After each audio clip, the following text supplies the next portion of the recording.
What is happening, guys? Another question that we get asked a lot is, once my vehicle has been ceramic coated, what happens if I scuff it or catch it or need any paintwork? Exactly the same process as usual, guys. We've got a trusted body shop on site, but we're obviously not obliged to use them. Obviously, use whatever body shop that you like. All that we ask is you let them know that you've had your vehicle detailed and ceramic coated, and to keep the repair as localized as possible. So we've got Steve Porsche back in with us at the moment. It's in for its yearly inspection, and unfortunately, he's had a little accident on the front corner. The car is absolutely immaculate. 2016, it's on 8,000 miles from you. Absolutely tragic that someone clipped it in the car park and they've just rashed this corner down here. I'll put in a little before picture for you in a second.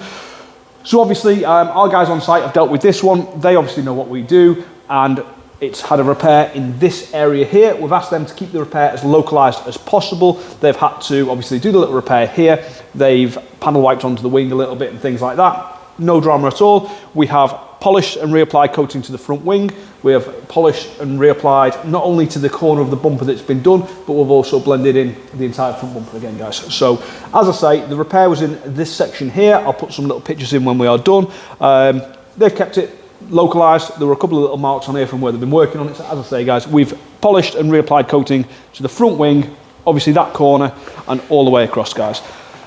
Dead straightforward. Just obviously let your body shop know, and that's all there is to it, guys. Enough waffling, and I will let you have a good look around this 2016, not brand new, what's that, 9-year-old Porsche. Absolutely gorgeous.